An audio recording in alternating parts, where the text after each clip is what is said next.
كميت صنحو كبران تخاتلتنا نساعات زحرنا يوم حدشتن وانا ونزيناتات حيدنا لكم بسنا لنا وانا وزخون معبالتات بوان مكتال سبسكرايب كتقورو بمعدام بفلما كندغن درست زيناتات نباهم كنبال عب بجت عمد كلتشن 10 عام مرت كوبانياتات مت بغنيت تزلو استفلي مدرخ بالعلم منفس تصوراي نتعرس مركوسان فصاصمن مبرخ بتمت خسرحي تباهيلو لهم عب كتما مقلد ما استفصم دبداب درونن ميغن بزملكت حدش زينا وصيلو بفلما كابز حزنا يوم زرزر زيناتات يوم منسي تግራይ ካብ ሓደ ፀገም ሓዲሞም ናብ ካልእ ዝኸፈ ፀገም ወዲቆም ከም ዘለው ኣብ ዝሕበረሉ ዘሎ እዋን ዲጂታል ወያነ ዝበሃል ናብ ዲጂታል ፋኖ ከም ዝተቀየረ ብሄራዊ ድሕነት ኢትዮጵያ ገሊጹሎ ናይ ዝብሎን ካልኦትን ሓበሬታታት ኣሎ ምክታልኩም ንዕድም ናብ ዝርዝራቶም ክነስግረኩም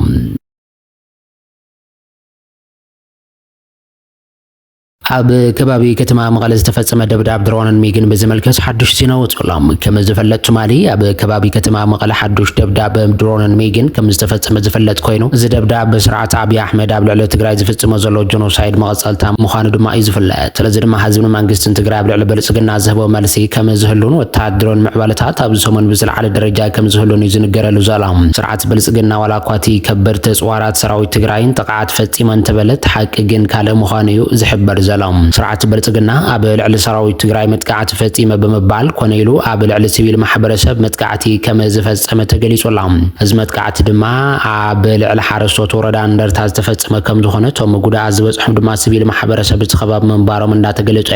أزيد ما قبل على تجراي فتوت تجراين كبيد كت عفتيرو يركب مخنيات دماء بمتحبار توما بدي سابا زركبو نبي أحمد صرح زلو تجارو تفز مخوينة توحيلو قبل على سبيلات كم استفز ما يتجلس زلام بفلايد ما حبريت لنا أيو بمبال زارو كم بعل ستارين قبل سلاسي زبول عبيت كاسيان هادمام التقعات زكنا برو بعل جنرال صادقان قبل تنساء كم زخوني زرب زلام جنرال صادقان قبل تنساء عبد خبابي سراوي تجراي الليلو سلزا أمنا مرة حبل سجنا حبريتها بمهابة تخبابي كدب كيل يوم اتقادت إنيا وسيخون يحوحات سبعة اللو سلز تبعله توساخي نايميق متقعتي كم استفدت ما يتحبر زلام أزد ما عبل على تجراي تفدت ما كحدتن عف باندانتني بمبال اتقادت إنيا قليس الله حزيز وزلو حبريتات كم زملخت ودما بلعل تجراي دبداب كفصم زغبرو اكالات اب تحت قطصر كم زوعلو تحبير لهم كاب تجراي وزلو حبريتات كم زملخسو نتومانا باديس ابا زلو تغارو دويلم حبريتا بمحاب اب تخبابي دبداب درون ككيد مخنيات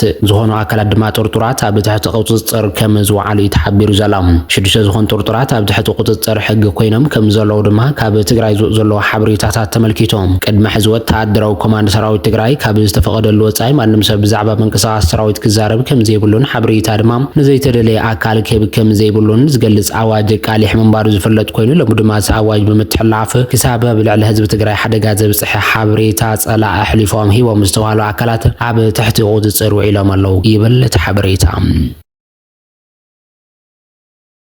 عب بجت عمد كلتشن 10 عام مرت كوبانيات تمت بغنيت تزلو استفلي مدرخ بلوع المنفس تصورينت سرعه تعرس مركوسان فصاصمن ببراخ بتمتك سراحيلهم عكابي بعل حدرا بورد تمت دكتور ابراهيم تخستم صبصابه فصاص ما قصلت مدباتن ماخل انفستمنت بيتحفت مغبار سناين كلن كوبانيات تمتن عبت مدرخ قريبو تزتيلولام عب بجت عمد كلتشن 10 عام مرت كلاوانነት مرغاز تغبرست وادد قالسن استرخبو صيتن لعل ترغم زوحابه مخانو ازخاخيرلو بعل حدرا بورد تمت دكتور ابراهيم تخستم بانيتات تمت اب زوريا ملش محنقوتات كوينن سراحتن كعما زجدد كونتات منبارون بمغلاص وطي سراحت حويتا بدوتا زنبرات كلات تمتنا بفريات مملاسن تسفا زهب مخانن بقصال نزلون محنقوتاتنا فتح خاننا دغفكنا بزحش برك مسفغار كم زدلي دكتور ابراهيم اب تحبراو مدرخ ابريهم علام حاب قلفتل اخوت تمت بمغاس نسراحت مغبار سناي فلويت امته كم زوهابن بانيتات تمت نزتل اخو زلعله قرحتا هيبن منقصاص جبرا توم አካባቢ بعل حدرا بورد متاملكيتام دكتور ابراهيم بمقصال اب بجت عمد 2019 عام مرت كوبانياتات تمت بغنيت تزلو استفلي مدرخ بلوع المنفس تصورين سرحت عرس مركوسان فزات من مبراخ بتمت كم سرحونا فليتام علام غزياونا فصام سرحت تمت لاهون تارق بججام اب 2019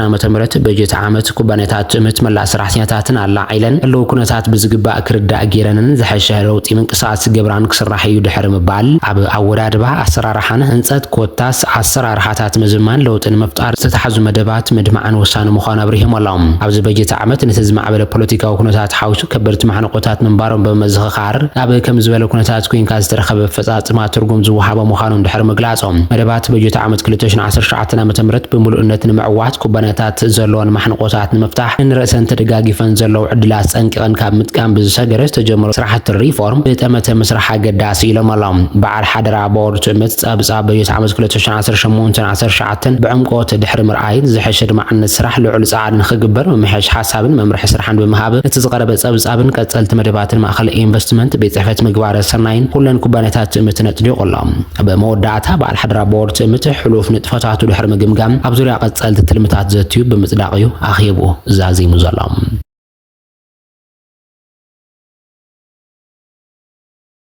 መንእሰያት ትግራይ ካብ ሓደ ጸገም ሃዲሞም ናብ ካልእ ዝኸፈ ጸገም ወዲኦም ከም ዘለዉ ተሓቢሮም ኣብ ትግራይ ብዝረአ ዘሎ ስጋኣት ኩናትን ግድድ ወተሃደራዊ ዕስክርናን ሃዲሞም ናብ ኣዲስ ኣበባ ዝኸዱ መንእሰያት ካልእ ከቢድ ጸገም ይጋጥሞም ከም ዘሎ ማዕኸን ዜና ዶይቼ ቬለ ዘርግሖ ጸብጻብ ተመልኪቱ ዘሎ። ገለ ካብቶም ናብ ኣዲስ ኣበባ ዝኸዱ መንእሰያት ኣብታ ከተማ ብሰንኪ ሕፅረት መጽለሊ ምግብን ስራሕን ኣብ ጉዳናት ክሓድሩ ከም ዝተገደዱ ንማዕኸን ዜና ዶይቼ ቬለ ብዝሃብዎ ሓበሬታ ገሊጾም ኣሎም። ኣብ መቐለ ብንግድን ብስነ ጥበብን ይሰርሕ ዝነበረ መንእሰይ ሞገስ ፍስሓ ኣብ መጀመርታ ዕድመ ንእስነቱ ምስ ኩናት ጎፍ ንጎፍ ምስ ተጋጠመ ዘይደለየ ህይወት ክመርሕ ናብ ምድረ በዳ ክኸይድ ከም ዝተቐሰበ ይዝከር። ስምምዕነት ሰላም ፕሪቶሪያ ድሕሪ እቲ ደማዊ ኩናት ደው ምባልዋ ብዝነበረ መዓልትታት ተስፋ ሂብዎ እኳ እንተነበረ እቲ ሕጂ ኣብቲ ዞባ ዘሎ ፖለቲካዊ ዕግርግር ግን መሊሱ ተስፋ ከም ዘቆረፆ ይገሊጹ ዘሎ። እቲ ጸገም ዝበፅሖ ካልእ መንእሰይ ማዕረግ ኣሸብር ድማ ስራሕ ክንሓትት ከለና ዋሓስ ሒዝና ክንመጽ ይሓቱና እዚ ድማ ክንገብሮ ይንኽእል ኢና ነቲ ሒዝናዮ ዝመፀና ንእሽተ ገንዘብ እውን ኣጥፊና ኢና ኣነ ንባዕለይ ሞያ ኣለኒ ዲግሪ ወይ ድማ ዲፕሎማ ምህላው እውን ረብሓ የብሉን ኩላትና ናብ ጎደና ወፅና ኣለና ክብል ነቲ ኣብ ኣዲስ ኣበባ ዘጋጠመ ዓብዪ ፈተና ይጠቒሱ ዘሎ። ኣብ እዋን ኩናት ብዙሓት ደቂ ኣንስትዮን ኣካላውን ስነ ኣእምሮውን ዓመፅ ከም ዝተቃልዓ ዝፍለጥ ኮይኑ ሕጂ እውን ኣብ ትግራይ ካብ ዘለዎ ጥራሕ ሃዲመን ናብ ኣዲስ ኣበባ ምስ መጻ እቲ ኩነታት ንደቂ ኣንስትዮ ዝያዳ ፈታንን ዘሻቕልን ገይርዎ ከም ዘሎ እዩ ዝሕበር ዘሎ። ኣብ ትግራይ ገንፂ ድሕሪ ምዝዛሙ ዘጋጥመ መስርሕ ፖለቲካዊ ለውጢ ኣብ ማሕበራዊ ናብራ መንእሰያት ቀጥታዊ ፅልዋ ከም ዘሎ ጸብጻባት ይገንዘቦም። ኣብ መንጎ ውሽጣዊ መራሕቲ ሕወሓት ዝነበረ ውጥጥ ስልጣንን ምምሕያሽ ጊዜያዊ መምሕዳርን ኣብ መንጎ ፌደራላዊ መንግስትን እቲ ክልልን ዝነበረ ዋሕዚ በጀትን መሰረታዊ ቀረባትን ክቋረጽ ምኽንያት ከም ዝኾነ እቲ ሓበሬታ ረዲኦም።